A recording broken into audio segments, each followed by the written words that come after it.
The examiner will agree with you and will say to you, in view of Mrs. Horne's jaundice, which is pretty much deep and severe, what do you think is the likely cause of Mrs. Horne's jaundice?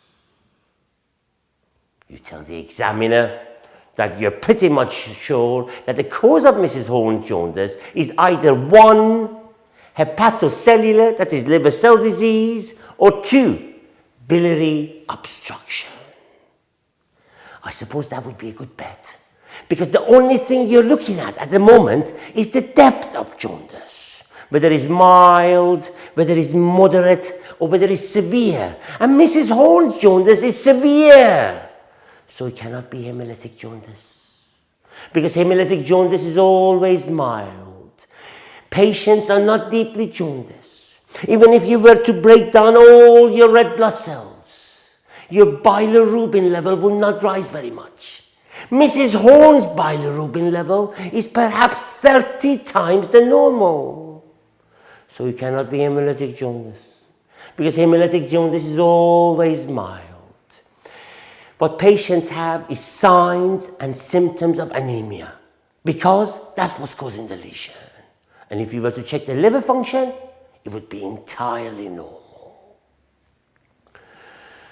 The examiner will agree with you, and the examiner may now try to trip you up a little, and will say to you, what investigations would you now undertake in order to get the cause of Mrs. Horne's jaundice into one category or other? You tell the examiner, without being rude, that you would not undertake any sort of investigations at the moment, but you would merely conduct a pertinent history. And in particular, you would like to ask Mrs. Horne 6 questions. The examiner will agree with you and will tell you to proceed. You tell the examiner, I would like to know something about the color of Mrs. Horne's stools. In particular, has Mrs. Horne's stools got lighter or darker? And I'm afraid, whatever the cause, whether the cause is hepatocellular or that of biliary obstruction, stools become paler and there is a tendency for diarrhea. You mustn't lead the patient. Very much like the examination in chief in the High Court, you mustn't ask leading questions. And so, Mrs. Horne, can you please tell us, have you noticed any change in the color of your stools? Have they become lighter, Mrs. Horne, or have they become darker, Mrs. Horne? Much, much lighter. And have you noticed anything else, Mrs. Horne, about the motions? Yes. Loose, pale motions. The examiner will say to you, how does that fit with jaundice? You tell the examiner, well, what colors the stools normally? Bile or breakdown product of it. Hence, if there is less bile going to the gut, hence less pigment in the stools. We don't call the pigment in the stools bilirubin, we call it sterko biliurogen, but it is derived from bilirubin. That is, bilirubin is conjugated in the gut. But then you will perhaps be surprised and confused to learn that later on in the gut, the bacteria deconjugated, making it into sterko biliurogen and urobilinogen. And then these can then be absorbed and excreted by the stools and urine, respectively. Therefore, you tell the examiner that after your first question, you're unable to put the cause of Mrs. Horne's jaundice into one category or other, because whether the cause is hepatocellular or that of biliary obstruction, stools become lighter and there is a tendency for diarrhea, as exhibited by Mrs. Horne's answers. And therefore you seek permission to proceed and ask your second question. The examiner will tell you to proceed. You tell the examiner, I would like to know something about the color of Mrs. Horne's urine. Because since the first question was regarding the color of the stools, the second question has to be regarding the colors of the urine. Because stools and urine go very well together. And so, Mrs. Horne, can you please tell us whether you've noticed any change in the color of your urine? Has it become darker, Mrs. Horne, or has it become lighter, Mrs. Horne? Much, much darker. Thank you, Mrs. Horne. Well, how does that fit with jaundice? Well, what colors the urine normally? Again, as I've explained to you earlier on, we don't call the pigment in the urine bilirubin, we call it urobilinogen. But it is derived from bilirubin. But the point about obstructive jaundice and that of hepatocellular jaundice, there is actual bile pigment in the urine. So the urine becomes much, much darker. And therefore, you tell the examiner that after your second question, you are still unable to put the cause of Mrs. Horne's jaundice into one category or other, because whether the cause of jaundice is hepatocellular or whether the cause of jaundice is biliary obstructions, stools become lighter, urine becomes darker, and there is a tendency for diarrhea. Therefore, you seek permission to proceed and ask your third question. The examiner will tell you to proceed. You tell the examiner, I would like to know whether or not Mrs. Horne has developed an itch in any part of her body. And if she has, can she tell us something about its intensity and duration? The examiner will say to you, why? You tell the examiner that itch is just an irritation of the skin due to high bile salt concentration. They deposit them underneath the skin, and patients usually find itching even more distressing than being yellow. And that usually implies you're dealing with obstruction to the liver, biliary obstruction. And so, Mrs. Horne, can you tell us whether or not you've developed an itch recently? And if you have, can you please tell us a little bit about it? Yes. In the past 4 weeks, I've been itching all over, and I do find itching even more distressing than being yellow. Thank you, Mrs. Horne.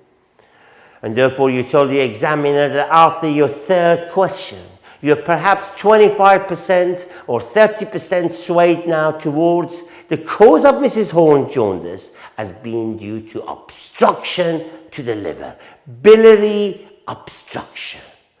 And therefore, you would seek permission to proceed and ask your fourth question by diversifying now. The examiner would tell you to diversify and proceed. You tell the examiner, for my fourth question, I would like to know how all this started.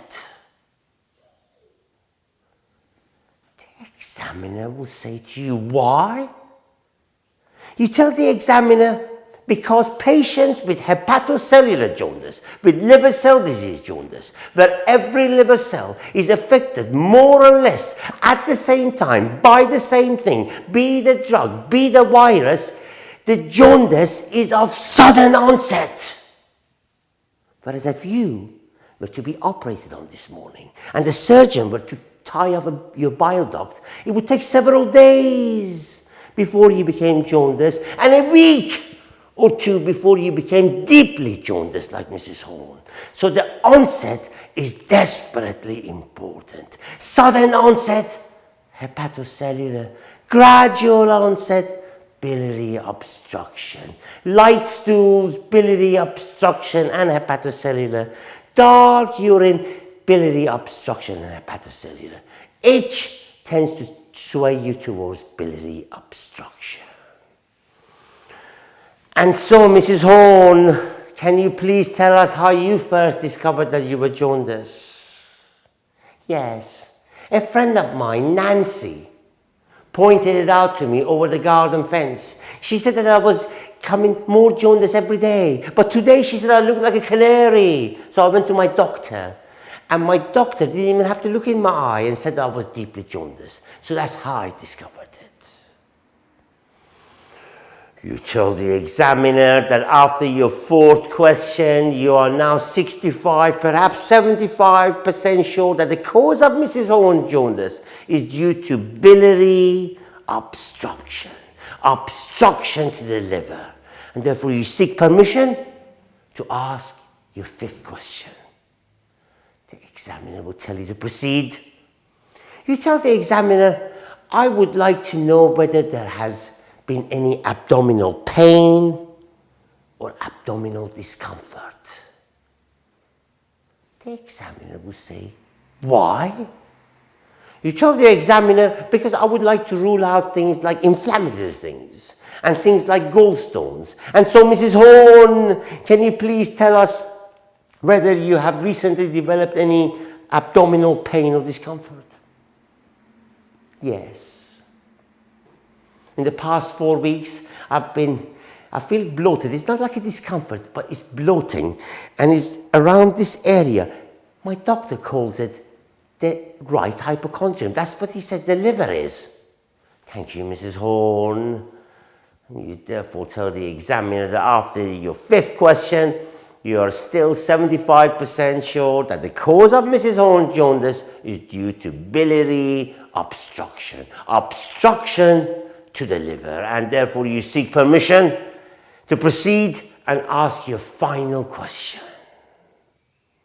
The examiner will tell you to proceed. You tell the examiner, I would like to know whether or not there has been any weight loss.